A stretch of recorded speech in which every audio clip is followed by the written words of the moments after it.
All right, Shalom. First and foremost, I want to give all praise, honor, and glory to Yahweh, Bahashim, Yahweh Shah, Bahashim, Rakakwadash. I want to give double honors to the apostles and elders of Great Millstone who taught us this truth and continually teach us this truth. And peace, love, and salutations to the hopeful elect that's laboring this word in truth and sincerity.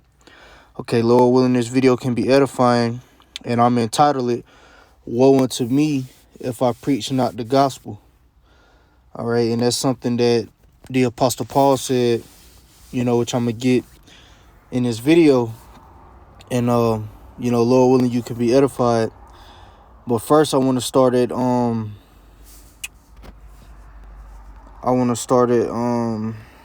think it's in Hebrews. It is Corinthians. This is, 2 Corinthians chapter 4, verse 1. It says, therefore, seeing we have this ministry, as we have received mercy, we faint not.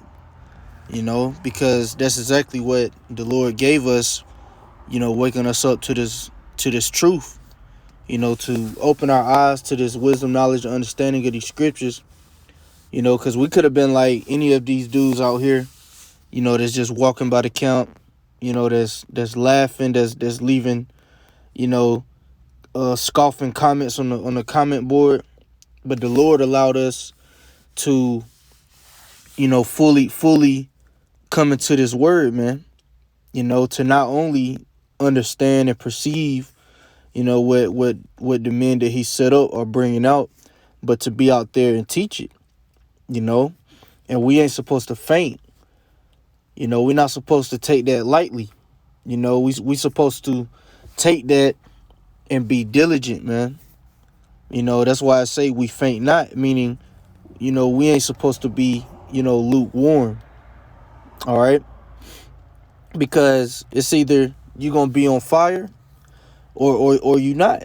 It's either you in or you not. It ain't no in between. You can't, do this whenever you feel like doing it. It's either you on fire or you not, which since I brought that up, let me go ahead and get Revelation, and I got some precepts that I want to bring out, but, I'm just going with the spirit right now. All right, this is Revelation chapter 3, verse 15. I know thy works, that thou art neither cold nor hot. I would thou wert cold or hot. So then, because thou art lukewarm and neither cold nor hot, I will spew thee out of my mouth. And this is Yahweh Shah speaking. This is in red letters. You don't want the Lord to look at you in disgust, man, because he's coming back for soldiers. He's coming back for warriors, man. He's not coming for guys that got weak, that got excuses of why they not doing the work. That's not who the Lord is coming for. Now the scriptures say a just man falls 7 times, yet he rise up again. So, we gonna fall in this truth, man. But you gotta get up and keep pushing. You can't let nothing stop you. You can't let anything stop you from doing this work. And we all going through hell. We all waiting to get out of here, but we can't let that get in the way of our salvation. And Yahweh Shah made it plain right here. He says, since thou art lukewarm, he gonna spew you out, man. And this is for guys that's not doing that woke up to this truth that the Lord has given the knowledge to, but for whatever reason, they choose not to teach. They choose not to get the blood off of their hands, because that's what this is all about, man. It's about getting the blood off of our hands, which let me get that in Revelation, the 3rd chapter. I say Revelation, Ezekiel, the 3rd chapter, which, that's why we go and we teach this word, man, and we blow this trumpet, because we hoping to get the blood off of our hands. This is Ezekiel chapter 3, verse 17. Son of man, I have made thee a watchman unto the house of Israel. Therefore hear the word of my mouth, and give them warning from me. When I say unto the wicked, thou shalt surely die, and thou givest him not warning, nor speakest to warn the wicked from his wicked way to save his life, the same wicked man shall die in his iniquity, but his blood will I require at thine hand. So a translation, what the Most High was telling Ezekiel, he was saying, look, you need to tell these Israelites, you need to give them warning from me. You know, if you tell them and they choose not to come in, which it's gonna get into, you know, as I keep reading, the Lord is gonna kill them, but you know, your soul, which matter of fact, let me read it. It says, yeah, if thou warn the wicked and he turn not from his wickedness, nor from his wicked way, he shall die in his iniquity, but thou hast delivered thy soul. And that's what the goal is, man. We out there to seal the elect, because first and foremost, that's another thing a lot of dudes don't fully understand. This is only for the elect. This is not for the whole nation of Israel, man. But we do got to tell our people, you know, you know, what's up, because we don't know who the elect is. But what the Most High was telling Ezekiel, you know, he was saying, if you don't go out there at all, I'm gonna kill them. I'm gonna kill them wicked. I'm gonna kill them wicked. I'm gonna kill the 2/3, but I'm gonna kill you too, because the blood is on your hand. Now, if you go out there and get the blood off of your hand, I'm gonna kill them, but I'm gonna deliver you, and that applies to us today. And a lot of guys got a lot of blood on their hands because they're not, whether it's they not, you know, they lying to their congregation, you know, got their congregation thinking the mark of the beast is anything other than the RFID chip, you know, whether they whatever doctrine they lying to their congregation, or they not going out, man. Because if you're not going out and the Lord gave you this knowledge, especially if you on a level, man, because the Lord said to whom much is given, much is required. You know what I'm saying? And you know, that's our job, that's our duty at the end of the day, man. Lord willing, we are part of the elect. We got to get this blood, we got to get the blood off of our hands, man. You know, and we can't let anything get in the way of that, because really that's just demons, man. That's demons attacking you. Whatever thoughts that you having of why you not teaching, of why you not going to camp, it's a demon, man. And you got to rebuke that demon. And the reason why a lot of dudes fall into those thoughts is because they not praying. They not asking the Lord. They not begging the Lord to keep them in the truth, to keep to give them a strong mind to rebuke these wicked thoughts and to keep pushing, man, and to endure to the end. A lot of dudes ain't praying, man, and that's why they getting weak. But going back to dang, I didn't mean to do that. But going back to the title of the video,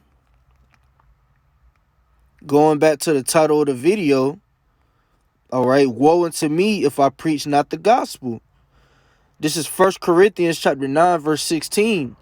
For though I preach the gospel, I have nothing to glory of, for necessity is laid upon me. Yeah, woe is unto me if I preach not the gospel, man. You know? So Paul knew what was up.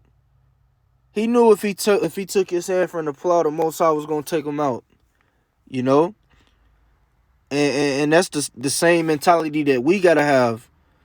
You know, and that's another reason why a lot of dudes fall out or get weak, is because they don't fear the Lord, man. And that's another thing that, you know, we gotta pray for, man, that the Lord keep us fearing him, man. Because once you stop fearing the Lord, you gonna do what you want to do. You're not gonna teach. You're not gonna, you know, rehearse the righteous acts. You gonna go back to being a nigga, man. And you don't fear you don't even believe in the Most High. You know. But read that again. It says, "Woe is unto me if I preach not the gospel." It means destruction, man. And as I was meditating on doing this lesson, I thought about Jonah. You know, which the Most High could have took him out, but the Most High jacked him up. You know, he told him to prophesy the downfall of Nineveh. But Jonah, he didn't want to do it. So what happened? The Most High had him get swallowed by a whale for I believe it was 3 days. He was in the belly of a whale, man, in the mouth of a whale, you know. And then after that, you know, the Lord had the whale spew him out. and then he went to teach, man. But the point that I'm trying to make is that that's an example of what can happen, of how that's an example of how serious, this is, man, of how serious the Lord wants this to be done, man. He wants his prophets to do what he commanded them to do. And that's why that happened to Jonah, because Jonah became hard-headed, which he could have took him out. But he just, he jacked him up real bad. But, you got examples of guys in today's times that fell out and got put to death, man. But verse 17, it says, "For if I do this thing willingly, I have a reward. But if against my will, a dispensation of the gospel is committed unto me." So look, we hoping to receive that reward, man. And a lot of you dudes, when all hell break loose, when the Lord raises men up, and you see that you ain't one of the chosen, you ain't protected, you gonna be envious. Instead of examining yourself, you gonna be envious, man. Because the Lord, he ain't gonna raise up no slothful servant, man. No dude that didn't want to do the work. And it ain't no excuse, man. The Lord got it easy for us, man. I don't care if hey, man, even me, it's a lot of scriptures that, I know in the Bible, but I can't remember exactly where they at sometimes. But guess what? The Most High made it to where you see how I'm doing on this video. I'm looking them up, man. All you got to do is type in a few words and the scripture will come up. So the Lord made it easy, man. It ain't no excuse for dudes to not be doing the work. But guess what? Guess what, man? I got one last scripture that I'm gonna close out. All right, cause this ain't no game, man. This is serious. This is Sirach chapter 2, verse 14. "Woe unto you that have lost patience, and what will ye do when the Lord shall visit you?" So that's a question, man. For you guys that lost patience, that's a question. What will ye do when the Lord shall visit you, man? You guys that got weak, that took your hand from the plow, like it say in Luke 9:62, "He that put his hand to the plow and looketh back is not fit for the kingdom." So that's a question, man. And we go through, we see these examples of what I'm bringing out in the scriptures. We see these examples that the Lord he does to other men, and it puts fear in us, man. It makes us want to pray more and beg the Lord not to do it to us. But anyway, Lord willing, this video is edifying, and with that, I'm gonna say shalom.